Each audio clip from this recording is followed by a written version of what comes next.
There's usually nothing quite so bitter as a battle within a family. Fights might have with your siblings are usually way more personal than any fight you might have with a friend. The rivalries within the royal families of Europe are the stuff of legend. Quite literally, if you look at King Richard and Prince John in the Robin Hood legends. When World War I broke out, the ruling monarchs of Britain, Germany, Russia, and Austria, all at odds with each other, they were actually close cousins. You can see celebrity family disputes in any entertainment magazine or gossip show, and a quick read of any advice column will give you numerous examples of families fighting internally over inheritances or favoritism or really anything ranging from a petty dispute grown large to serious issues of abuse. We can see it in the natural world too. There are some species of sharks which give live birth, and some of the babies will eat each other in the womb. Well, the Bible is a reflection of human nature, among the many other things which the Bible is. So it has some examples for us too. The immediate descendants of Abraham were not exactly the most functional family around. Sarah made Abraham put Hagar and Ishmael out into the wilderness so that Ishmael would have no chance of taking Isaac's inheritance. Jacob stole Esau's inheritance with the support of his mother, Rebekah. Leah and Rachel were jealous over Leah's many children and Jacob's affection for Rachel. Joseph's brothers actually sold him into slavery out of jealousy over Jacob's obvious favoritism. Move a little further down the historical timeline, look at 1st and 2nd Kings, which is the history of King David and his descendants ruling over Israel and Judah. Well, that would rival Game of Thrones for blood and drama if someone decided to make a show out of it. There just wouldn't be any dragons. On a larger scale, the Jews and the Samaritans are also family. Both groups were descendants of Abraham, and both groups hold the Torah to be sacred, although they have two slightly different versions of it.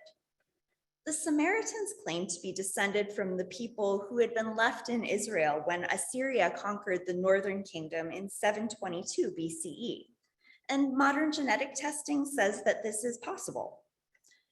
The people of the southern kingdom of Judah, however, they found the Samaritans in their place when they were released from the Babylonian exile in 538 BCE, and they promptly declared the Samaritans to be unrelated to them, therefore foreigners who had no right to the land. And the feud was on. This fighting over land and resources was bad enough, but their two slightly different translations of the Torah led to religious bitterness as well. The Jews of that time, of course, believed that the Jerusalem temple was the holiest site on earth and the only place where Yahweh could be properly worshipped. The Samaritan translation said that Yahweh's holy place was not the Temple Mount, but Mount Gerizim.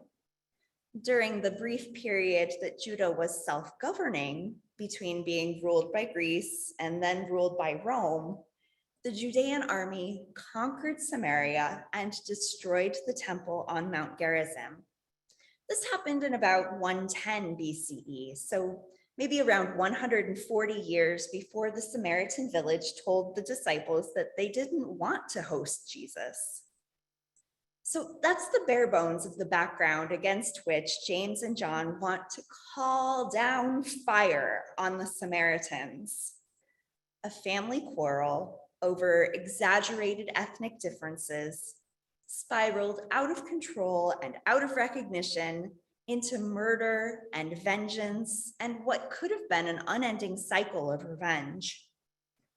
You burned our temple, so no, we don't feel like hosting you and your Messiah on your road trip to Jerusalem. Not an unreasonable response. Well, you don't want to host our Messiah, so we're going to ask God to set you on fire. Not reasonable at all. Did James and John, the sons of Zebedee, The sons of thunder really think that Jesus was going to let them indulge in this gross overreaction. We are 9 chapters into the gospel here. Had they learned nothing? Well, Jesus, of course, as we would expect, rebukes them quite soundly. The notes in my New Oxford Study Bible say that some ancient manuscripts have Jesus tell the Thunder Boys, "You do not know what spirit you are of, for the Son of Man has not come to destroy the lives of human beings, but to save them."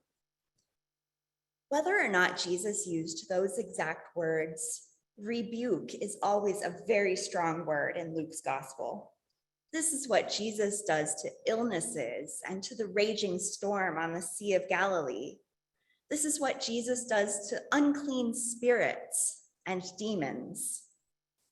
Jesus saw that hatred and vengeance rooted in James and John, and Jesus said, "No, this is a sickness. This is unclean. This is demonic." And he rebuked them. "Cast out that hatred," Jesus said. "You are of the spirit of life, not the spirit of death." What spirit are we of? We could look at America right now as a great big broken family, becoming more broken and polarized by the day, it seems. There are powerful people doing their very best to consolidate even more power. And it seems like they're doing it for the pure, perverse joy of causing more harm to people who have already been deeply harmed by society. People on the outside, people on the margins, the most desperate people. So I can relate to the desire to lash out, to try to stop the people who are causing harm, and to go even further, taking revenge for all the people who have never been able to fight for themselves. My analogy breaks down a little bit here because James and John weren't trying to lash out at oppressors. Jews and Samaritans were both oppressed by Rome, and Samaritans had been oppressed by Jews not that long before.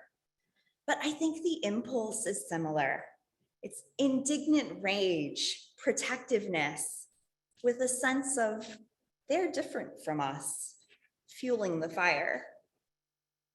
But Jesus said, "No, don't be that way."